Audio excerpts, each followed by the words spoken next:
Vamos abrir a palavra do Senhor no Evangelho de Mateus, no capítulo de número 7. O texto é conhecido neste bloco chamado Sermão do Monte. A leitura será feita do verso 24 até o verso 27. Todo aquele, pois, que ouve estas minhas palavras e as pratica, será comparado a um homem prudente, que edificou a sua casa sobre a pedra, a rocha. Caiu a chuva, transbordaram os rios, sopraram os ventos e deram com ímpeto contra aquela casa, que não caiu, porque fora edificada sobre a rocha. E todo aquele que ouve estas minhas palavras e não as pratica, será comparado a um homem insensato que edificou a sua casa sobre a areia. E caiu a chuva, transbordaram os rios, sopraram os ventos e deram com ímpeto contra aquela casa, e ela desabou, sendo grande a sua ruína. Até aí, vamos mais uma vez orar. Vou pedir a Érica que nos dirija ao Senhor nesta oração. Senhor, em nome de Jesus, Pai, nós oramos, meu Deus, gratos pela oportunidade, Senhor, de estarmos aqui e podendo, Senhor, ouvir a Tua palavra. Amém. Que a Tua bênção, Senhor, venha sobre as nossas vidas, ilumina, Senhor, as nossas mentes, a fim de que nós não sejamos apenas ouvintes, meu Deus, da Tua palavra, mas praticantes, como está escrito em Tiago. Sim. Senhor, em nome de Jesus, abençoe, meu Deus, a vida do pastor Adilson, que ele traga, Senhor, da parte do Senhor, a Tua palavra, e que ela, Senhor, nos edifique e nos abençoe. Verdade, Senhor. Assim, Senhor, nós oramos gratos, em nome de Jesus. Amém. Amém. Nós, nesta reflexão, igreja, queremos falar sobre o seguinte tema, ou título, reconstruindo a casa sob um novo fundamento, ou sobre um novo fundamento. A importância da gente, nesse período do ano, de final de ano, a gente fazer sempre reflexão acerca de como tem sido as nossas atitudes. Nós temos duas responsabilidades fundamentais, uma a mais do que um ser humano comum. O que eu estou chamando de um ser humano comum? Um ser humano comum é simplesmente aquele que leva a sua vida sem uma pauta de acordo com a sua fé na Escritura Sagrada.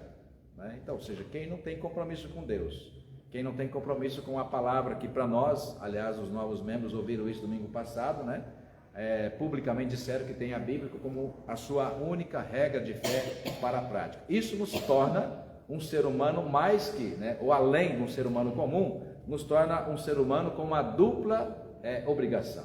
A primeira obrigação que a gente tem como ser humano, a obrigação como cidadão, como cidadã, cumprir a lei. Tornar-se, a gente chama de maduro, um ser humano que é minimamente capaz, a partir de 18 anos, tomar decisões responsáveis. Mas como a gente sabe que nem toda decisão que a gente toma é ilegal, ou seja, uma coisa é a gente ter uma vida pautada no crime, ou pelo menos na falta de compromisso com as leis do nosso país. Nem toda falta de responsabilidade é crime. Então, por exemplo, a pessoa pode ter uma vida totalmente, do ponto de vista moral, desregrada e não está cometendo nenhum crime. Porém, nós sabemos os resultados que uma vida imoral traz, para o corpo físico, para o corpo social, no caso, o ambiente onde ele vive, para o corpo, na ideia de corpo emocional, muitas, por exemplo, uma vida imoral do ponto de vista da mentira. É insuportável você conviver com pessoas mentirosas, no ambiente de trabalho, É insuportável você conviver com pessoas invejosas, pessoas que têm destempero emocional. Então, nós seres humanos, além de termos compromissos com a sociedade por sermos cidadãos e cidadãs, a palavra de Deus diz que nós somos também cidadãos do reino, cidadãos do céu, Guilherme. Então nós temos mais, nós crentes, cristãos, temos mais do que uma responsabilidade social como cidadão, nós temos uma responsabilidade também espiritual. Porque nós, no compromisso do altar, Érica, assumimos publicamente, dizendo para todo mundo que quis ouvir e ver, e nos dirigíamos a Deus, assumindo o compromisso de ter também uma vida pautada na Escritura, né? Então, quando a gente chega no final do ano, a gente tem a obrigação, né, dupla, mesmo como um cidadão, mas também como um cidadão do céu, um cidadão do reino, né, fazer a avaliação. Mesmo que você não fosse crente, você tem a obrigação no final do ano, tanto que é no final do ano que os bancos, as empresas fazem o quê? O seu balanço. Por que faz balanço? Planejando um novo ano, né? Claro, numa empresa que só visa lucro o tempo todo, e banco principalmente, né? Então as ações que foram planejadas lá no ano anterior e que foram executadas ao longo deste ano e que não redundaram em lucro, certamente elas não serão repetidas, né? Ou serão alteradas por alguma razão, né? Então é assim, na vida lá fora, a pessoa que não é crente, também depois de vários tombos, de vários problemas, ela é obrigada a fazer, né, um planejamento para mudar atitudes para o ano seguinte, a não ser que queira, por alguma razão, continuar experimentando ou tendo que administrar os resultados de consequências, né, imorais, ilegais, irresponsáveis. E no nosso caso, além de todas essas que eu já disse, também porque a nossa vida é pautada de acordo com o princípio que nós cremos ser a palavra de Deus. Então é isto que você pode diretamente entender quando o texto fala aqui, já na abertura do capítulo, né? No capítulo 7, aliás, no verso, a abertura do tema que esse capítulo trabalha, quando ele coloca os dois fundamentos. Então no verso 24, Jesus abre este ensinamento dizendo, olha, todo aquele, nós estamos entre esses, né? Todo aquele, pois, que ouve essas palavras, então nós ouvimos a palavra, domingo após domingo, Dona Vilma, devocional a cada devocional que a senhora faz, a cada manhã que lê a palavra, ou seja, nós estamos ouvindo a palavra de Deus. Agora, Jesus, além do valor que ele dá em ouvir a palavra de Deus, ele coloca um valor agregado a esse, Dona Rosa, que é tão importante quanto ouvir, é você colocar em prática. Então não adianta planejar, pensando na empresa, né, Guilherme? Não adianta planejar se depois a equipe que você tem faz questão de fazer exatamente o contrário do que está planejado.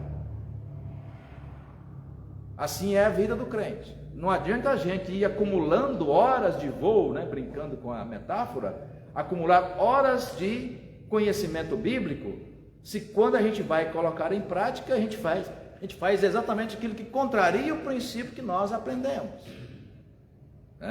Bom, dito isto como introdução, eu quero falar sobre esse bloco do texto que está dentro de um conjunto chamado de Sermão do Monte. E eu vou fazer uma pausa aqui para jogar um desafio para vocês. E nós que somos adultos, a maioria que aqui tem filho, já tem até vários aqui tem netos e até mesmo bisnetos. Olha só, vamos pensar naquela atitude comum que o crente faz, que é pegar um versículo bíblico que lhe convém, separado do contexto, e pegar aquilo como se fosse aquele minuto de sabedoria, sabe? Porque o crente ama, o crente não, né? Alguns assim, meio que quase espiritualistas, para usar outra palavra, né? Vai lá e fica dizendo, qual que é a minha sorte do dia? É um horóscopo bíblico, né? Qual que é a minha sorte do dia? Né? Eu, como pastor e professor de teologia, faço sempre, olha, o pior tipo de leitura bíblica é esse que você, não que Deus não possa falar, né?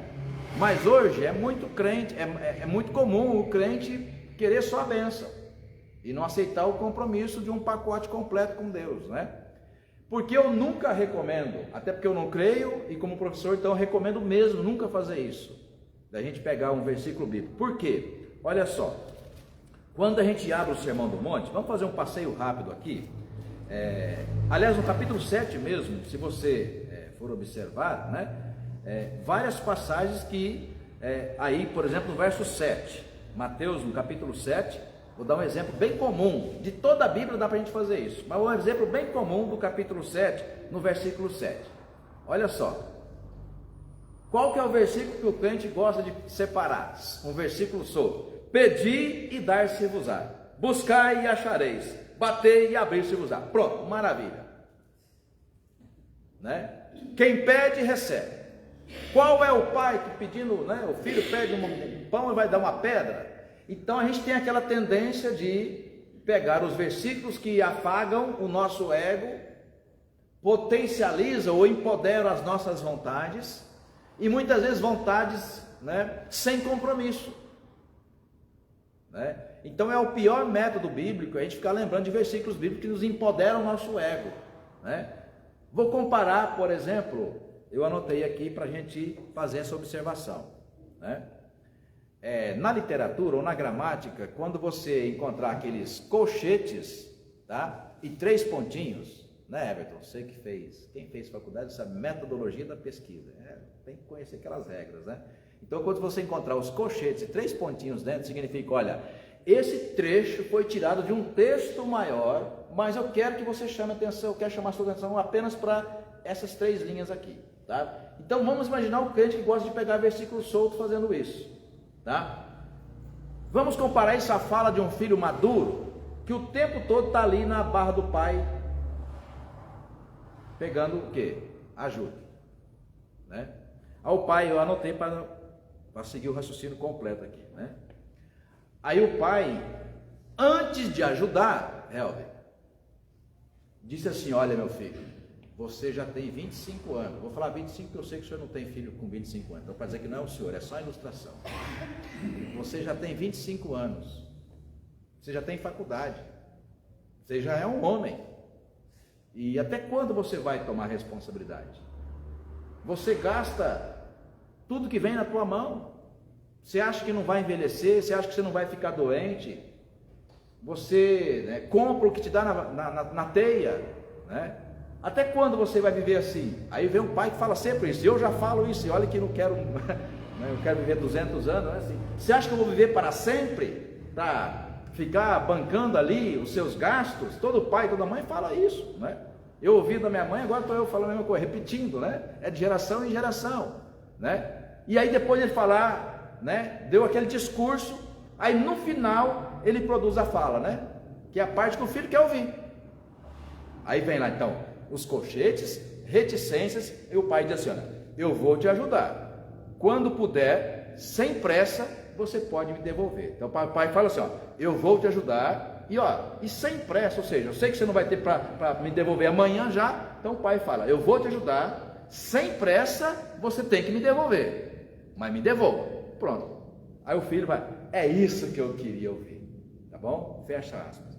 Irmãos e irmãs, é muito crente fazendo isso com a Escritura Sagrada. No Sermão do Monte, isso é clássico. Capítulo 5, 6 e 7 inteiros. Jesus ensinando apenas sobre coisas práticas da vida.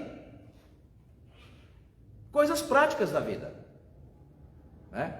Que não dá para a gente, tendo uma vida madura já, de um crente já maduro, da gente ficar tendo uma espiritualidade. Eu estou chamando isso porque é final de ano, é tempo de balanço, né? De a gente ficar o tempo todo como um menino na fé, como um jovem na fé, como aquele filho de 25 anos que ainda não amadureceu, né? Que gasta irresponsavelmente porque tem o pai para bancar. Muitas vezes nós estamos tendo a nossa vida com Deus nesse mesmo modelo. Nós escolhemos versículos bíblicos que empoderam as nossas vontades, as nossas escolhas, que eu já citei tantas vezes, né? E que parece motivo de brincadeira, mas não é, porque é sério. Basta você olhar o seu contexto e reparar nos relacionamentos. Se você, né? E aqui eu falo você, não estou dizendo ninguém, ou seja, isso é a obrigação de todos nós, começando por mim, né? De você observar o seu contexto, se a forma de você se relacionar com as pessoas tem sido bênção. Porque a síndrome de Gabriela é essa: não, mas eu sou assim. Não, mas pera lá, eu sou assim. Agora é a hora de planejamento, né? Se de janeiro até aqui você tem dito isso, eu sou assim, por isso significa o quê? Né? Atropelar pisar pesado em cima das pessoas, dos relacionamentos, mesmo que você esteja certo, né? Então, estando certo, você pode pisar? Não. Quando você vai ler o Sermão do Monte, você vai descobrir, inclusive, que Jesus dá a tarefa para nós. Vamos lá para voltar para o capítulo 5. Capítulo 5, por exemplo. Para cada capítulo e cada bloco de tema, Alisson, que Jesus coloca, a compreensão precisa ser do todo. Não pode ser de pedir e dar-se-vos-á. Em que contexto Jesus falou pedir e dar-se-vos-á? Né? Ou seja, o filho que apagou tudo aquilo que o pai, a lição de moral que o pai deu, mas no final ele só pegou aquilo. Meu pai vai me ajudar. Mais uma vez, o meu pai vai me ajudar. Né? Bom, no capítulo 5, ele começa falando da importância das bem-aventuranças. E que crente já tem ali, ele gosta de pegar a bem-aventurança que lhe convém. Então ele fala: bem-aventurados os humildes de espírito, porque deles é o reino dos céus. Bem-aventurados os que choram, porque serão consolados. Bem-aventurados os mansos, porque darão a terra. Bem-aventurados os que têm fome e sede de justiça, porque serão fartos. Bem-aventurados os misericordiosos, porque alcançarão misericórdia. Bem-aventurados os limpos de coração, porque verão a Deus. Bem-aventurados os pacificadores, porque serão chamados filhos de Deus.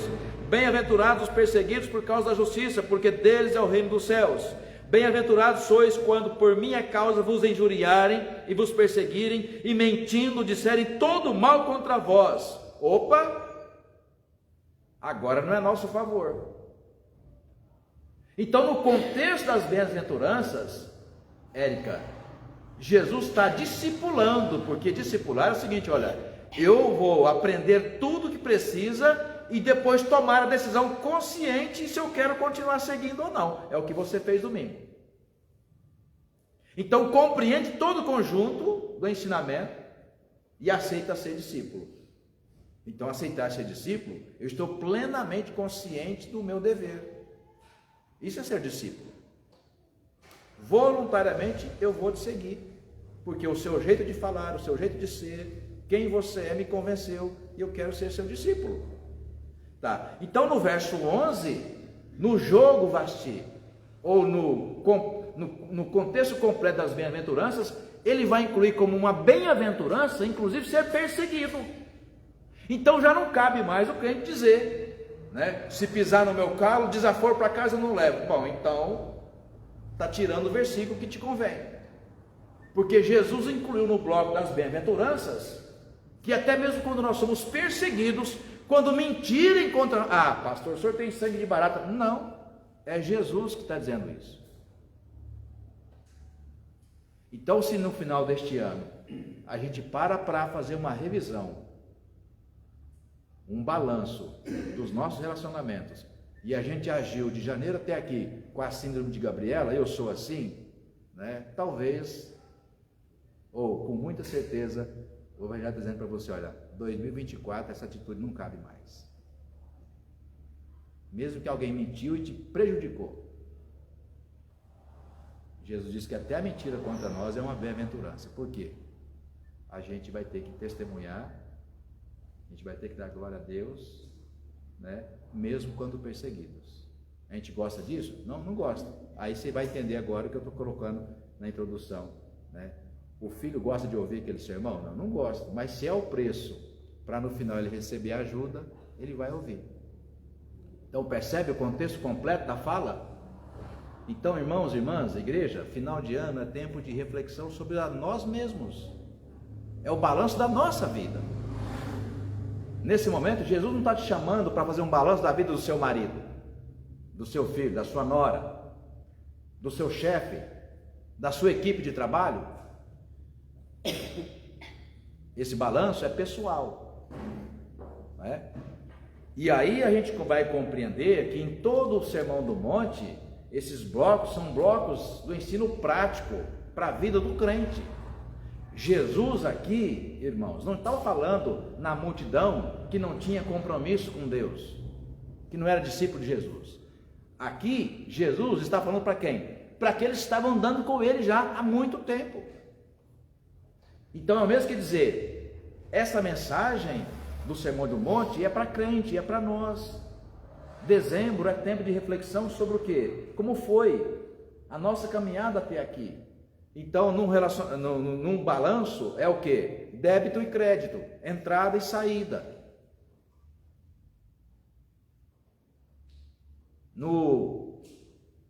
Na simbologia geral, o que nós falamos. Qual foi o resultado das palavras que nós falamos ao longo do tempo? No trabalho, na igreja, na família, no bairro, na feira, tá? As nossas atitudes, por exemplo, até que ponto nós gastamos, eu sempre falo disso, até que ponto nós gastamos mais do que recebemos? Porque entramos em crise financeira? Será que a nossa felicidade está em comprar além do que nós precisamos, inclusive do que nós temos condições de pagar?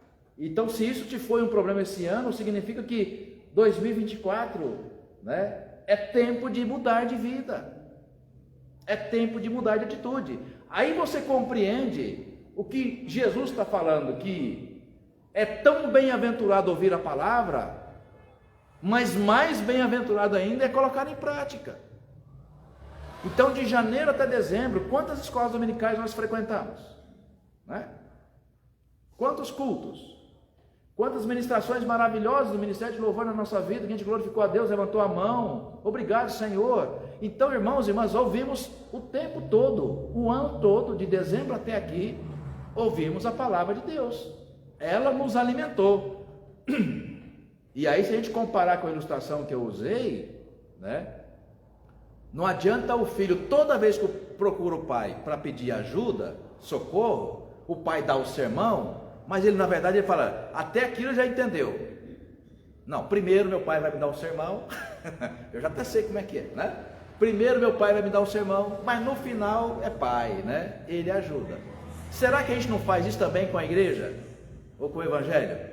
A gente vai na igreja, dia da ceia, aí, né, você não estava imaginando, e Deus pega a gente sempre de surpresa. Aí eu falei, gente, meu Deus do céu, mas que palavra é essa que o pastor foi arrumar? Meu Deus do céu, aí quebra a gente, certo? Quebra a gente. Então Deus falou com você, não falou? Falou. E mudou de atitude? Não, para lá, pastor, vamos com calma, né? Então, irmãos e irmãs, a gente age muitas vezes com Deus como esse filho age com o pai, que ele já conhece o ritual. Não, aí vai ter um momento de oração, de confissão de pecados. Senhor, perdoa os meus pecados. Aí a gente ouve a declaração de graça. Aí, né, Lídia? Infla o peito, Senhor, obrigado pelo perdão. Segunda-feira, tudo de novo. Então a gente decora, como aquele filho decorou a atitude do pai. Meu pai vai dar um sermão, mas no final, olha o pix caindo, né? E ele faz isso o ano inteiro. E não percebe que passou um ano, mais um, mais outro. Ele está com 25, vai chegar a 30, vai chegar a 35, vai chegar a 40, entendeu? E ele ainda está, o quê? Agindo como um menino na fé. Por quê? Porque ouve as palavras e ouve mesmo, mas o quê? Não as pratica. O Sermão do Monte é isso. Para cada bloco que ele foi construído, de ensino prático de Jesus para a vida, do cotidiano das pessoas. Jesus está falando para os apóstolos, para amadurecê-los na fé. E a partir deles, ensinar 3.000 pessoas, depois na pregação de Pedro, depois 5.000, depois 10.000, depois 12.000 e hoje 2 bilhões de cristãos na terra, que se declaram cristãos, portanto, um compromisso de crer na palavra, né? Então, amada igreja, final de ano é tempo de balanço, deixar para trás aquilo que nós ouvimos que devemos fazer, porém não fizemos, deixa a atitude para trás. Então inverte. Este ano eu quero fazer tudo o que eu já sei que eu tenho que fazer. Eu já citei para vocês um presbítero que tive, um dia na aula de escola dominical, uma aula como essa, ele falou assim: pastor, eu vou dizer uma coisa aqui, talvez, né, alguns vão ficar chocados, mas eu já tenho algum tempo que eu parei de ler a Bíblia. Oi? A Leila fala assim, oi? Oi? Né? Parou de ler a Bíblia? Ué, pastor, é o seguinte, tudo que eu já sei, eu não estou conseguindo colocar em prática, então para que aprender mais? Né? E assim, em tese, verdadeiro ele foi. Se é que eu estava dizendo que tinha para de ler a Bíblia mesmo, né? O que ele quis colocar com essa frase? Que não adianta também a gente ficar lendo, aprendendo, mas quantas escolas dominicais? A escola dominical é a única escola eterna que você nunca recebe um certificado. Não tem diploma. Será? Né? Então, qual é o diploma que o crente recebe, Dona Isabel Bronzatti? A outra Isabel, Isabel Dias? Alves. Dias é a filha. Isabel Alves, né? Então, imagina, as irmãs maduras na fé. Então, passamos a vida toda aprendendo. Tem diploma? Tem. Qual é o diploma? O conhecimento que foi adquirido, né? Mas e a prática? Porque tem muita gente, né, que tem um diploma de faculdade tal, né, e não exerce a profissão. Às vezes assim é o crente, né? Ele tem faculdade tal, mas trabalha com outra coisa. Então o que adianta nós? Temos a escola dominical, temos uma década, 2 décadas, tem gente com 5 décadas de escola dominical, imagina quantas, são 52 por ano. Se ele foi aquele crente Caxias que não faltou nenhuma escola dominical, por ano são 52. Então imagina, 52 horas, um curso de lato sensu, uma pós-graduação, 52 horas. O curso de pós-graduação lato sensu, 60 horas, certo? Então, iniciando, primeiro ano, 60 horas, só na escola dominical. Aí ele vem no culto à noite, mais 1h30. Aí ele vem na quarta-feira, mais 1 hora. Ele vem na terça, reunião de oração, mais 1 hora. Ele vem na sexta, mais 1 hora. Percebe? Em um ano só, isso sem contar as devocionais em casa que ele faz. Então, amados irmãos, irmãs, presbítero Denilson, é importante a gente nesse final de ano, né, parar para refletir, né? Tão importante quanto o que a gente tem aprendido a palavra é colocar em prática, porque senão não faz sentido. E a gente teria que dar razão àquele presbítero que disse: eu vou parar de ler a Bíblia, porque eu não tenho colocado em prática o que eu tenho aprendido. O que adianta aprender mais? Né? Em parte errada não está. O que ele quis dizer? Que tão importante quanto conhecer a Bíblia, aprender a Bíblia, é no janeiro, no dia a dia, a gente colocar em prática, né? Bom, voltando lá para o texto, senão a gente, né, perde aí de fato o controle. Se você for observar todo o contexto em que Jesus fala no Sermão do Monte, é nesse modelo que eu falei para vocês. Você pode depois reparar para cada prática aí que ele coloca, né, do capítulo 5 até o capítulo 7. Por exemplo, como jejuar, capítulo 6, né? Como se deve orar. Ele fala os tesouros no céu, a luz e as trevas, os 2 senhores, a ansiosa solicitude pela vida, né? Ou solicitude pela vida. Então ele fala da ansiedade. Percebe que são mensagens, Leila, práticas para a vida do dia a dia. Quando ele fala sobre a oferta, né? E crente gosta de fazer isso, né? Mostrar que deu oferta, ou mostrar que é um bom crente, pelo menos aos olhos dele, né? Que ele anda no caminho e que faz isso, faz aquilo outro. Jesus falou: olha, tão importante quanto você entender que isso é um valor, né? É você não querer usar esse valor para diminuir o outro. Então ele fala como jejuar. Quando você vai jejuar, o padrão é: você não tem que falar para ninguém que está jejuando. Porque às vezes a gente usa a prática do jejum para falar assim: olha, eu sou mais crente que você, marido. Sabe quando a mulher jejua e fala: eu estou jejuando, por que você não jejua? Meu Deus do céu, né? Então Jesus coloca isso como vida prática para o indivíduo, para o discípulo. Todos que estão ouvindo, mas é o discípulo, é eu que tenho que fazer isso, né? 2 senhores, ele fala.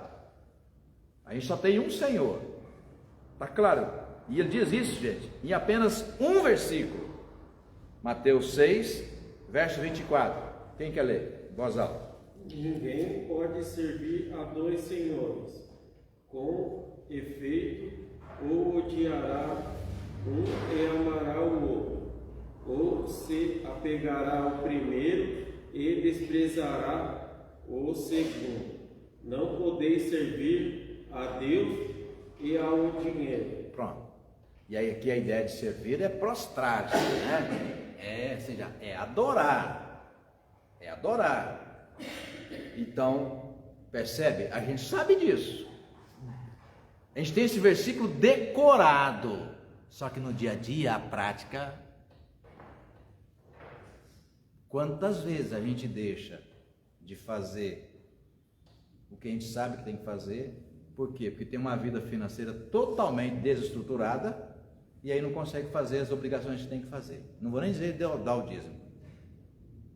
Vou dizer, por exemplo, ajudar a sua mãe que está passando quase fome. Percebe?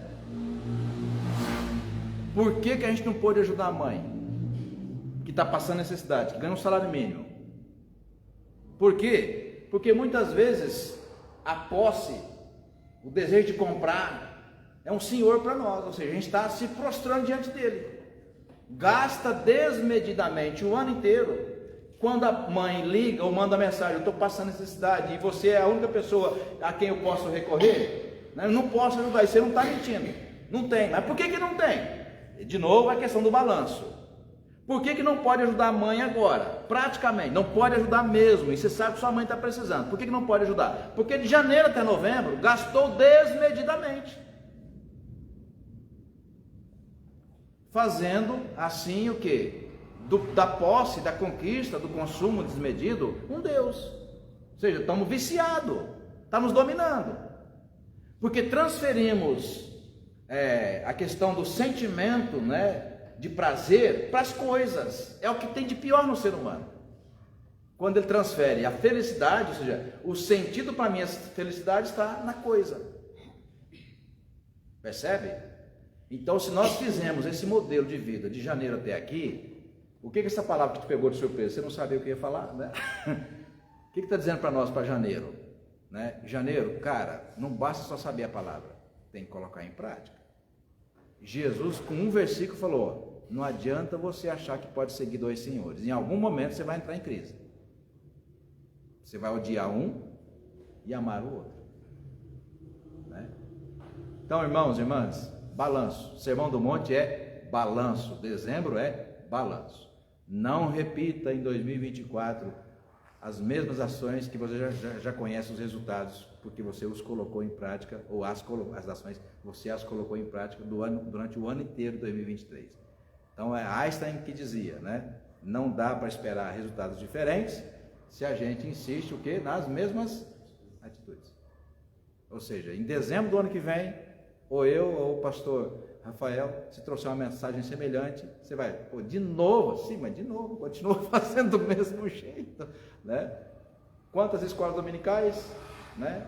Sermãos de domingo à noite, reunião de oração, estudo bíblico, terça, quarta, sexta, domingo de manhã, domingo à noite, sem contar as devocionais em casa. Então, muitas vezes, irmãos e irmãs, o nosso problema não é saber a palavra, nosso problema é colocar em prática. Vamos terminar? Lá então no bloco final, ele compara tudo isso, porque está concluindo o Sermão do Monte, e ele compara tudo isso na figura da casa bem construída. Tá? Então verso 24, vamos terminar. Todo aquele, pois, que ouve essas minhas palavras. Quais essas minhas palavras? Né? Todo o Sermão do Monte.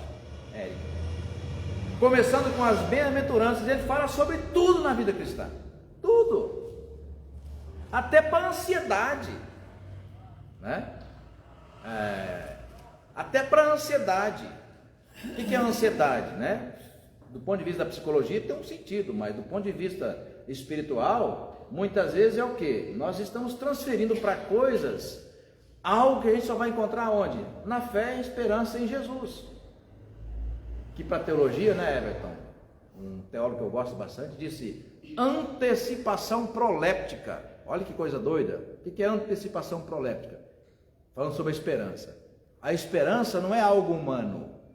A esperança é divina. Então, a fé aumenta a nossa esperança. Então, o que é a esperança? É você saber, ter plena certeza, já que você é uma nova criatura em Cristo, então você tem plena certeza de que a sua vida está guardada no Senhor. Então, se você tem essa certeza que a sua vida está guardada no Senhor, aquilo que vai te acontecer só no final, o que vai te acontecer lá no final? Quando o Senhor te chamar, Ele vai chamar dizendo assim: olha, Dona Vilma, vinde bendita de meu Pai, recebei por herança o reino de Deus que vos está preparado desde a fundação do tempo. Ou seja, é uma eleita de Deus, ok? Então isso vai acontecer lá no final. A gente espera que seja bem longe, daqui uns 100 anos, né, dona Vilma? Bem distante, né? Mas vai acontecer um dia, e aí a alegria de ter sido chamado para a glória do Pai. Só que a ansiedade gera em nós o que? Um buraco, nos distanciando dessa esperança que renova. Então a ansiedade está pedindo o quê? Né? Olha, para um pouco o seu tempo, né? Dedique mais tempo de qualidade na sua fé, para um pouco. Eu costumo dizer, Deus está te chamando no divã dele. No Sermão do Monte ele fala, sabe como você deve orar? Você olha, entra no seu quarto. O crente muitas vezes ele entra no quarto quando? Quando ele está pingando, está pingando, né?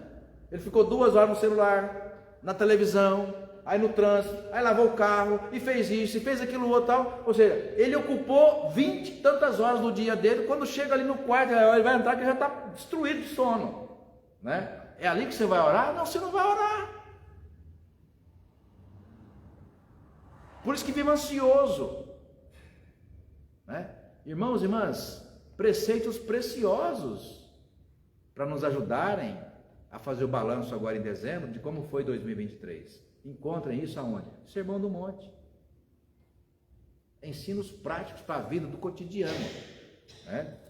Então 24, todo aquele pois que ouve essas minhas palavras e as pratica, será considerado o quê? A homem prudente, que edificou a sua casa sobre a rocha, ou seja, da sustentação. E olha que interessante a linguagem figurada da construção civil, né? A gente vê ali por tantas coisas, as casas que, né, quando vem a enchente e as casas caem, né? A pessoa que está ali construindo a sua casa, eu não vou entrar na questão social, política, não é isso. Eu falo assim, tudo bem não, infelizmente é o único lugar que sobrou para ela invadir o terreno, o único lugar que sobrou para ela dar um pouco de dignidade para a sua família é ali, se livrar do aluguel caro. A pessoa já não tem aonde morar, então vai morar ali porque é o único lugar que sobrou. Só que ela sabe que ela terá poucos meses, de aspas, de sossego ali. Porque quando chegar o período das chuvas, ela sabe que a casa dela será a das primeiras a sofrer a consequência do quê? Da enchente. Olha só, quando você coloca esse exemplo que Jesus está dando da casa, aí a gente fala na televisão, a gente fala assim, né, o Denilson, mas como é que essas pessoas podem construir a casa aí? Né? A gente não entende por que a pessoa constrói a casa ali. Mas, em vez de olhar para ela, vamos olhar para nós. Olha nós que temos 600, aí já é estrito senso, né? Tem 2.500 horas de escola dominical. 2.500 horas. Né? Ou seja, 20 anos de igreja, você já tem esse currículo aí, tá? 20 anos de igreja. Muitos aqui têm 20 anos de igreja. Muitos aqui. Né? E às vezes está patinando nas coisas básicas. E a gente ri do outro. Ri não, a gente acha estranho. Como é que o cara pode construir a casa na beira do rio, sabendo, na beira do córrego, sabendo que todo ano quando vem enchente, a casa dele vai ser a primeira? É o irresponsável. Aí a gente olha para nós. Né? Como é que pode, o exemplo que eu dei, porque é forte. Como é que pode, toda vez que sua mãe precisa, você não pode ajudar? Está vendo? Olhar para o outro é fácil. Vamos olhar para nós? Por que nunca pode? Porque ela não é prioridade para você. Por isso que a gente tem tanto boleto. Né? Paga 1, 2, 3, 4, 5, um monte de boleto. E a mãe, ai mãe, não posso. Olha, e aí você vai justificando, né? Então não é prioridade. Aí é semelhante à pessoa que sabe o resultado de construir uma casa na beira do córrego e vai lá e constrói. A gente olha o outro e para de olhar para nós. Então, irmãos e irmãs, balanço em dezembro é do indivíduo. É eu que tenho que fazer o meu balanço e você o seu. Né? E por que individual? Porque a gente quer fazer o balanço da vida do outro. Aí é fácil. E a gente sobe a régua, né, Guilherme? Quando é para julgar o outro, fazer o balanço da vida do outro, a gente sobe a régua. Quando é o nosso, baixa a régua. Porque a gente tem uma explicação para tudo. Por que que a gente, no final do ano, trouxe ao longo dos meses tantos resultados ruins? Quando você tem a vez de justificar, a gente baixa a régua. E sempre tem uma razão. Quando o balanço é da vida do outro, a gente sobe a régua, né? Então, a ideia da rocha lembra o quê? Né? A rocha lembra firmeza, né? Segurança, lembra dificuldade, porque para construir na rocha, você tem que dar muito trabalho, você tem que quebrar, vai ser pesado, vai ser muito suor, vai ser difícil, tem peso, né? Então isso lembra o quê? Lembra uma série de coisas que a gente tem que fazer para chegar no final do ano e falar assim, ufa, glória a Deus, esse ano, como diz o carioca, esse ano deu bom. Mas por que deu bom? Porque você renunciou uma série de coisas que você sabia que tinha que renunciar, de janeiro até agora. Aí chegou agora, opa, esse ano foi diferente. E por que foi? Porque é isso, né? Vou terminar. Eu tenho um colega na escola, professor, e ele me contando outro dia, né? Durante muito tempo da vida dele, ele comprava o que deu vontade de ele comprar. E aquilo era um prazer enorme, né? E direto, coisas importantes que acontecia, que não estavam previstas na família, ele sempre era o último a ajudar, porque não podia, vivia enrolado, né? E aí ele disse que, depois de muito apanhar, falou, não, eu preciso mudar. E olha que ele nem crente é. Eu preciso mudar. Não dá para viver assim. É muito desgastante, emocional, financeiramente. A pessoa vive, né, vive em crise, porque é muito difícil você, né, viver o tempo todo preocupado com dívida. Aí tem que trabalhar muito mais porque está preocupado com dívida. Por que dívida? Porque gastou, né? E aí ele conta, né, que agora que ele está sarado, não sei, ele superou isso, ele tem um carro novo. Aí ele disse que outro dia o banco ligou para ele, né, e falou assim, olha, né, tem uma linha de crédito aqui que é especialíssima para você, né, e você pode ir lá na agência que está reservado para você. Aí ele já estava, dezembro, o professor já está praticamente de férias, né? Aí ele chamou a mulher e foi lá, chegou lá e falou assim, Adilson, é impressionante, a hora que eu entrei na agência de carro, meu coração palpitava, né? Assim, palpitava, né? Aí ele olhando para o carro, assim, aí palpitava, aí lembrou do curso que ele fez, porque ele fez um curso para se livrar dessa felicidade vinculada ao consumo. Ele fez um curso para se livrar disso. Aí a hora que ele estava quase comprando, ele lembrou. Aí lembrou da técnica que ele aprendeu no curso. Aí ele falou assim, olha, pede para sair, vai lá fora que você tem que atender o telefone. Fala que você tem que atender o telefone. Aí vai lá fora. Aí lembrou da técnica. Opa, um minutinho só. A mulher, o que foi? Não, tem que atender meu telefone. Era mentira. Era uma técnica. Aí ele foi lá fora. Quando ele foi lá fora, ele tirou os olhos de dentro dos carros lindos, que estava brilhando, e olhou o movimento. Ele corre, aí ele, gente, eu estava quase caindo. Detalhe, o carro dele é 2022. Tá? Tem 1 ano de uso. Outro dia, uma pessoa disse assim para mim, né? Caiu 10 mil na minha conta, eu não esperava, né? Tipo, ela recebeu um bônus que eu não esperava. E sabe, Adilson, rapidamente eu arrumei o que fazer com ele. E eu falei, o que você arrumou o que fazer com ela? Eu fazia aquele negócio para embranqueamento dos dentes, né? Aí eu ficava esperando, poxa, será que você, né? Deu vontade de perguntar, como é que está a sua mãe? Seus irmãos, seu pai?